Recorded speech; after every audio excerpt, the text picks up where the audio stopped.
Good evening. I assume it's evening. It'd be a little bit weird to be watching this during the day. Maybe you do. It's fine as well. Thank you for joining me. What I hope will be a topic we can ramble about, because when I do these, I imagine your response on the other side, and I then respond to your response. So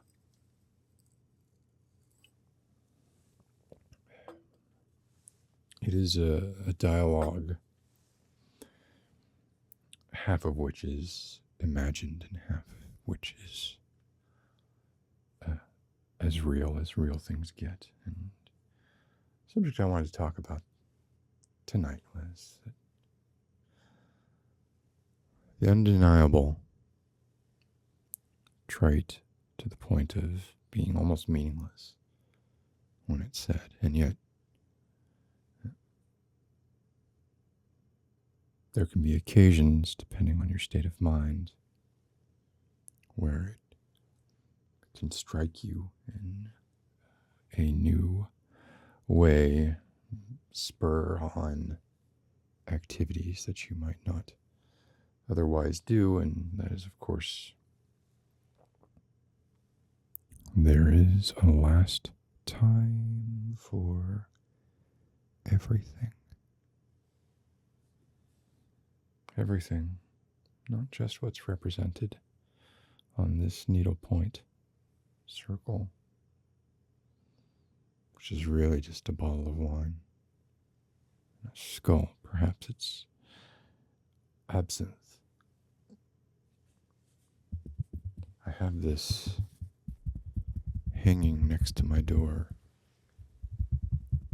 so that every time I go out, I'm reminded by it that, of course,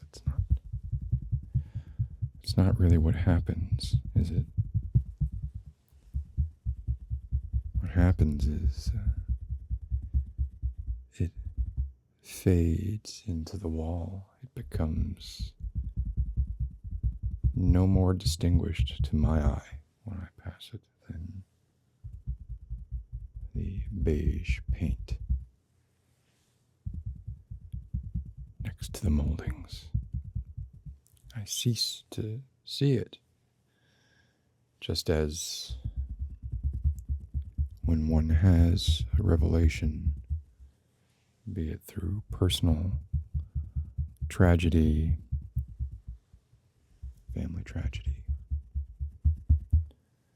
something akin to those, you go through a period where, yes, you revel in every moment, not unlike when Dostoevsky wrote about his being executed by firing squad, how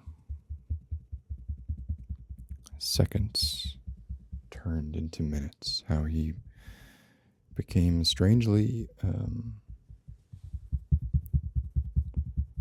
empathetic to the lives of those around him. These sort of serendipitous seems like a strange word to use, but I'm going to use it. Sort of serendipitous epiphanies we have when we come to these grim realizations. They don't last.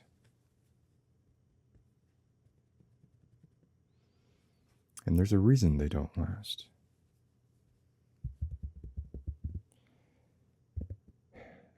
Well, there's several reasons why they don't last. One, a simple reason, is hubris. Even the most ardent hypochondriac hypochondriac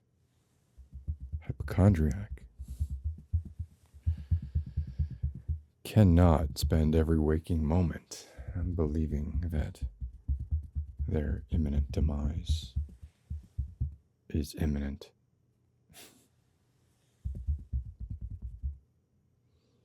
Don't break character. No, no, no. Don't be merry. This is a dark, troubled, compelling, alluring, to some extent, beautiful idea. Depending on your definition of the word beauty, of course. So we need a respite from our own revelations, even though the facts themselves don't change. Death does not go on vacation. And although we can be reasonably sure that if we're to make the decision that we're not going to think about death, we're going to pretend it does not exist for the next day, let's say, probably you're going to be fine. But it's not because death is taking a leave of their responsibilities. It's merely a matter of the numbers.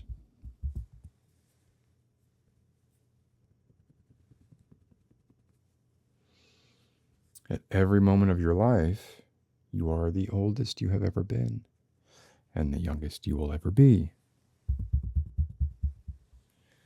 Every day that you wake up, and there is some push and pull in this based on changing habits, whether those habits be putting oneself in harm's way for one reason or another through pharmacological means or dietary means or recreational means. You can push and pull this statistic, but as a general rule, every day that you wake up, the odds of you dying that day are the greatest that they've ever been in your life.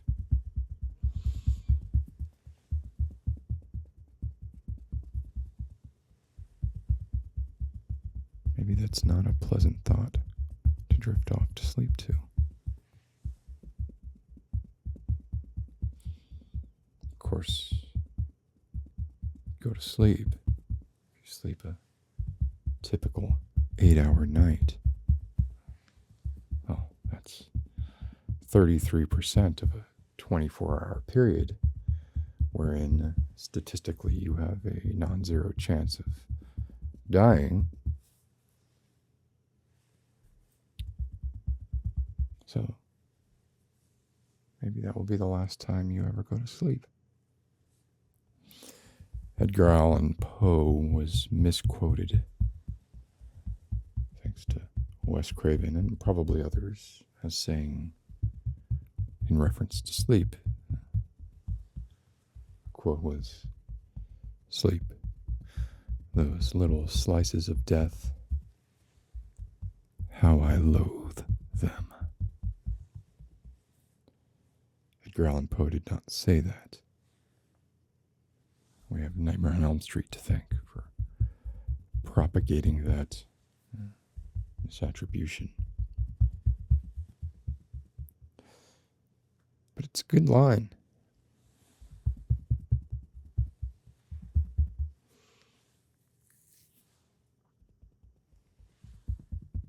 It's not maybe as elegant as something Edgar Allan Poe would write, but sure, like, they can't all be perfect, and the idea expressed is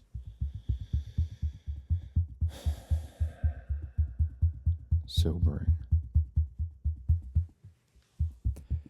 Ultimately, maybe all we can hope for is to pass quietly in our beds. And then, of course, the question arises, how honest is the phrase, they passed quietly in their sleep?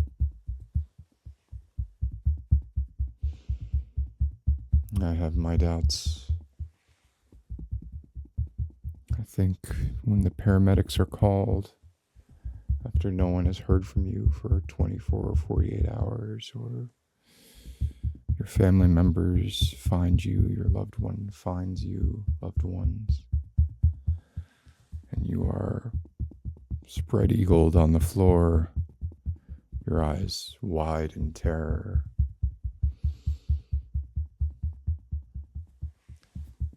You didn't really die in your sleep, did you? You woke up and you were horrified. Hopefully, albeit briefly, before you passed. But that would be likely classified as they passed peacefully in their sleep. Now, I'm sure there are cases, especially in the case of the elderly, the extreme geriatric, where they just do sort of slow down, wind down. There's not a precipitous cliff, or at least it's less precipitous, that they drop off of when they leave this world and shuffle off their mortal coil. And perhaps the longer you live, there is some peace found there, some unwanted but accepted accord. And you might very well go peacefully in your sleep. The assumption there is that the delta between your existence when alive and your death is not that big. The more alive you are, the larger the transition seems to me. Maybe if you really want to prepare for death, the best thing you can do is live in a state as close to it as possible, so the water isn't quite so cold when you ultimately take that final step, trip, and fall into one of the many thousand lakes awaiting you, dark, bottomless lakes. Or perhaps there's no way to prepare for it. In any case, when we're talking about remembering that there is a last time for everything, what we're really talking about is not ourselves, but those we leave behind. There is this idea that if the last thing you did or said to or with a loved one or a friend was acrimonious in any way, that somehow has destroyed the entirety of your experience with that person. Well, that seems foolish to me. That is being slavish to the idea of linear time. Einstein would not approve. If you loved someone while you were alive, the moments in which that love was expressed are no more or less real. Just because the last moment in the story was not an expression of that same feeling. So I think the goal would be to accumulate those moments and assume that they get tallied irrespective of order.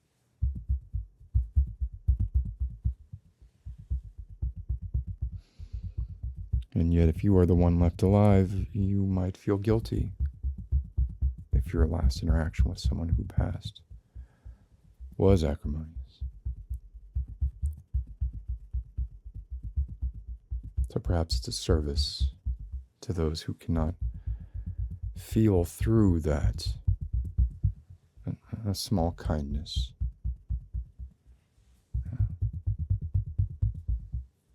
But I also kind of feel like maybe it's something we should try to get over. But in the throes of mourning and loss, it's quite difficult to do. I know this from experience, as I'm sure you do too.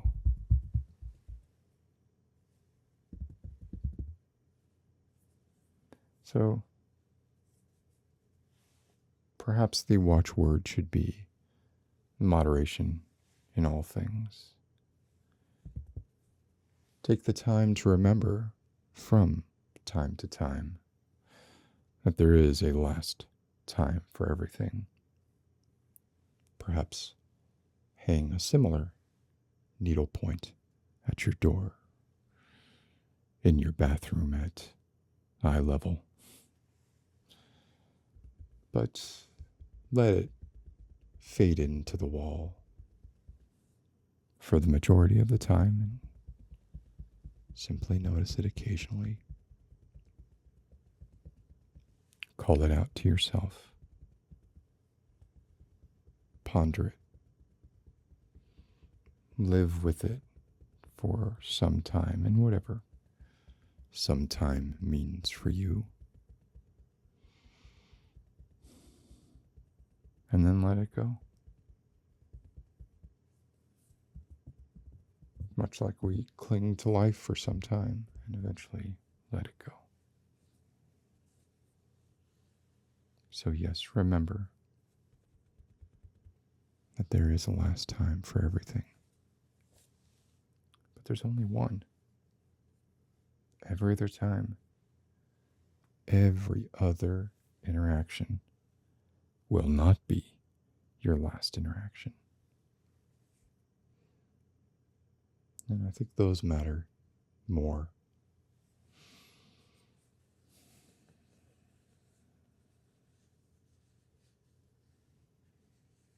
Maybe tonight you'll dream of unicorns and rainbows. Or perhaps you'll dream of laying in tall grass, feeling the morning dew on the blades of the grass, wetting the backs of your legs. And then the slight startle that you feel when that grass seems to grasp at you. The grasping grasp. Grasping grass. And it starts to pull you down, and you realize that was your last time. Or the unicorns and rainbows and stuff. Could dream of that too. Plenty of time for the last dream.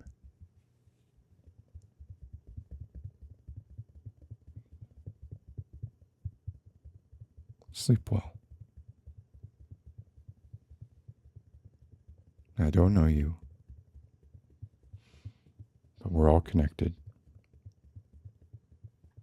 in some tenuous, philosophical way, and therefore our pain is to some extent collective. So rejoice in the fact that we all will suffer.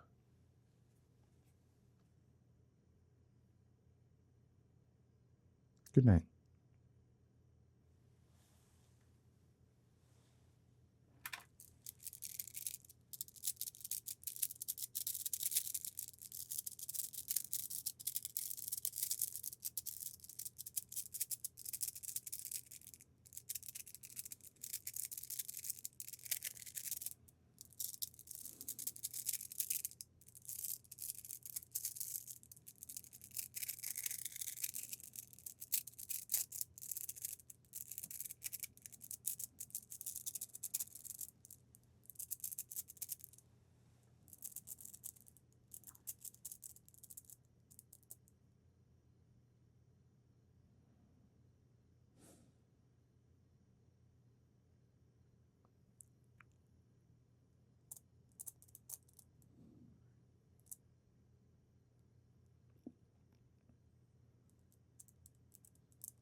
that keeper.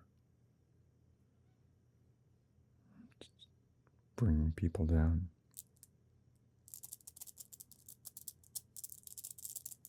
I'm not sure why.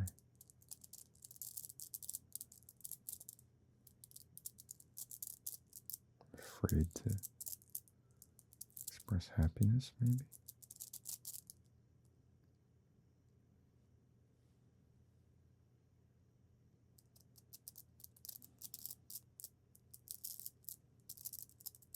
Do I think that being morbid is somehow protective because I don't suffer from the hubris? Is the lack of hubris going to cause death to pass over my door? Of course not.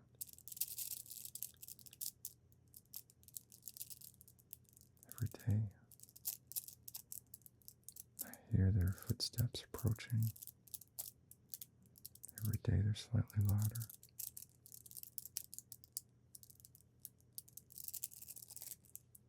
More determined than the postman. In fact, they thrive in rain, sleet, and snow.